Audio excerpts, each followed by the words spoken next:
One thing I've found that's hard about drawing is having the character not feel stiff. I feel like a lot of times when I'm drawing, the characters look stiff, and I'm trying to actually sign up on a online course for gesture drawing because I wanted to better learn how to draw characters that felt like they had a little more weight to them. Like gravity was, like they were naturally, standing naturally, moving naturally. I tend to, as I'm learning how to draw figures and characters better, thought I was lacking in the ability to make the character feel like they were naturally standing. Even when I'm using a reference image for the body position, I just couldn't get it quite right. So I thought if I took a course that I could improve my gesture drawing. And I thought that would help even drawing cartoons and comics like this. Give the characters a little more weight, a little more expression in their body. Now, actually was pleased the way this character in this sketch came out.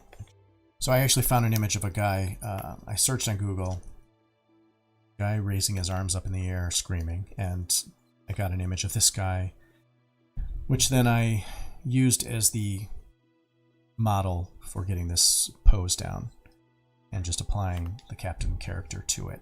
I'm still not happy with the hands. I mentioned last week that I'm not skilled at drawing hands, and I'm still trying to learn, and maybe I should watch more videos on how to draw hands better, but I might change his hands into fists because he's kind of like expressing himself, like yelling. So his hands open there is probably the wrong expression, having his hands open. His fists closed would be more aggressive. I think I might revisit those hands. I'm really going to be excited to finish this page and move on to the second page.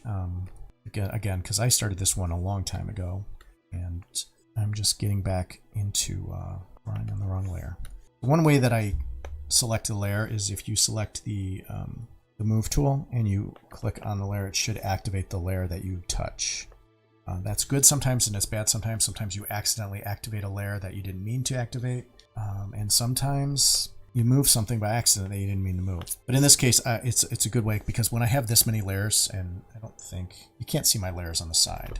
I have a lot of layers on this page, and when you have a lot of layers, it's hard to quickly find a layer. So if you click something, it will automatically switch to that layer if you're using the move tool. Just got to be careful not to move what you were clicking on, because that will make it shift, and that's not what you want, especially if there's other things on the page that are on that same layer and you didn't realize you moved them. I'm gonna have to spend some time just refining this drawing, but I'm really happy with the way that the pencil sketches turned out. I just have so many layers on this page right now. I'm gonna have to clean up the next page before I start because there's just too many. You can go ahead and do the faceplate of this character like I did this one. Show you how I do that. So the Ori, oops, see what I just did? I selected the layer and I moved it by accident. There we go.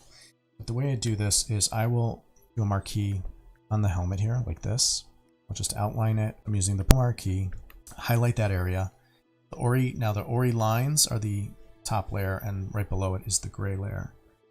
Now I'm going to go and select with the eyedropper tool one of these grays, and then now I can go ahead and use the radial marquee. Now I have it on reverse so that I get a hot spot and then it gets darker around the edges.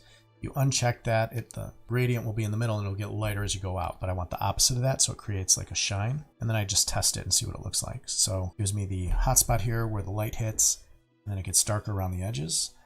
I'm going to do the same with the other panel of the helmet. It gets more transparent as you go to the center, is what I want.